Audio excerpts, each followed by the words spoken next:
Bonjour tout le monde, ici Annie de la chaîne Lectrice Compulsive. Aujourd'hui, je vous retrouve pour un tout nouveau portrait d'auteur.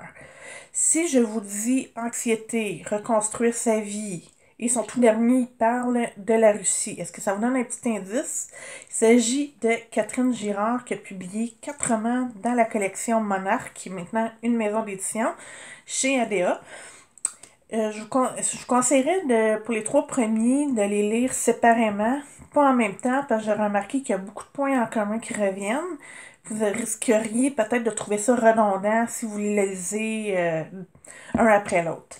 Donc, le tout premier, c'est qui est aussi le premier roman que j'ai lu de cette autrice-là, c'est Le retour d'Annabelle. Il s'agit de l'histoire d'Annabelle Langlois qui revient dans sa région natale du lac Saint-Jean après qu'elle ait quitté pendant la région pendant 10 ans. Et elle retrouve son ami, sa mère, ses amis et Jimmy Bellevue, qui était son premier amour. C'est une très belle romance. Aussi, c'est un peu mystérieux parce que elle a vécu un drame qui a fait en sorte qu'elle a parti pendant 10 ans. Et c'est vraiment qu'est-ce qui m'a intéressée à découvrir dans le livre. Et aussi, bien, évidemment, Annabelle, qui est aussi le prénom de ma soeur, sauf qu'elle, elle écrit avec un N.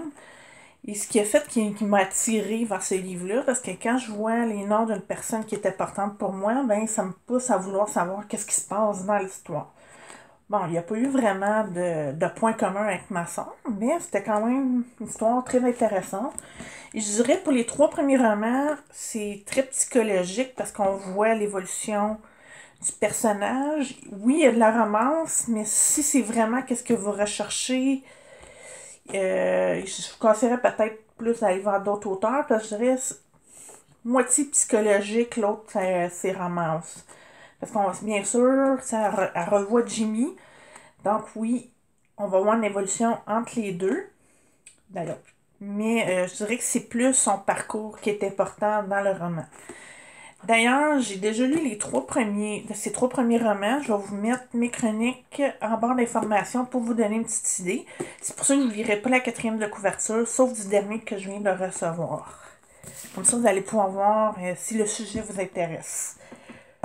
Le deuxième, c'est pour ceux qui restent, c'est l'histoire de Sabrina qui vient de perdre son mari. Et tout comme Annabelle, elle revient au lac Saint-Jean. Ça aussi, c'est une autre chose qui m'avait très intéressée, de découvrir une région du Québec que j'ai pas eu la chance d'y aller en personne encore. C'est fun quand que les livres te font voyager sans être obligé de te rendre sur place. Malgré que dès que la pandémie est finie, moi je rêve de découvrir d'autres régions du Québec justement.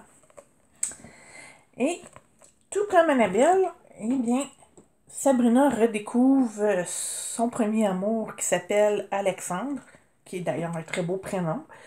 Euh, et elle aussi, bien, elle a vécu des drames. Elle fait aussi, contrairement à Annabelle, elle a subi des crises d'anxiété. Je me suis quand même reconnue beaucoup dans ce personnage-là parce que moi aussi j'en fais. Mais j'ai remarqué aussi il y a certains niveaux d'anxiété. Il y en a une que tu peux juste figer sur place quelques moments. Il y en a d'autres que tu as de la misère à respirer puis tu te retrouves en boule d'un coup de même sans aucune raison. Et le deuil est très important aussi dans celui-là. C'est sûr que perdre un mari, ça va faire ressortir beaucoup d'émotions en lisant ce roman-là. Tout comme l'autre, je dirais, c'est le côté psychologique qui est plus important que la romance. Mais c'est toujours quand même bien dosé. Ça fait du bien aussi d'avoir des moments un petit peu plus légers dans la lecture. Le troisième, ouais. Bon, quand elle avait annoncé que ce roman-là allait sortir, je me suis dit, j'attendrai pas longtemps pour le lire, parce qu'elle aurait très bien pu s'appeler Annie, définitivement. Il s'agit de Anxieuse, qui se passe en 1996, donc les années que moi j'étais adolescente, puis que je garde, bon, à part peut-être l'intimidation à l'école, je garde quand même de très bons souvenirs pour qu'est-ce qui est musique, séries télé, je trouvais que c'est là que je garde le meilleur souvenir comparé à ce qui sort aujourd'hui. Moi, ça me fait toujours plaisir de retourner dans les années 90. Ici, c'est l'histoire de Audrey Brassard, de 19 ans, qui décide de quitter sa région pour aller étudier à Montréal, comme bien des étudiants. Moi, j'ai eu la chance de pas avoir changé de région, malgré que je rêve de déménager à Québec. Je croise les doigts que ça puisse se faire dans les prochains mois, peut-être même. Bien sûr, on s'entend que, premièrement, à l'université, le déménagement, c'est deux événements qui vont provoquer beaucoup d'anxiété pour quelqu'un qui en vit à tous les jours. Surtout que Audrey, elle, son niveau d'anxiété, il est poussé au maximum. Elle fait des crises au point de ne pas pouvoir aller au cours, de se couper de ses amis. Puis aussi, ben, avoir de la misère à manger. Si je me souviens bien, elle a de la misère à manger aussi. Ça lui provoque des troubles alimentaires.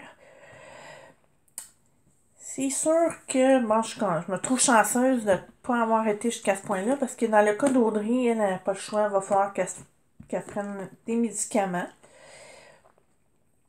Et, mais j'ai quand même eu beaucoup de compassion pour ce personnage-là, aussi qui vit quand même une relation tumultueuse, parce que elle déménage avec son copain, puis ben, elle va rencontrer une autre personne et je vous laisse découvrir est-ce qu'elle va revenir avec son premier chum ou elle va aller avec son collègue qu'elle a rencontré dans les cours.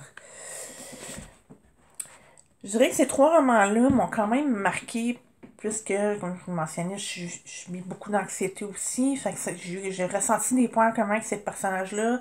Et je crois que c'est important aussi de parler beaucoup de santé mentale. C'est sûr que si on compare à il y a 10 ans, on en parlait beaucoup moins.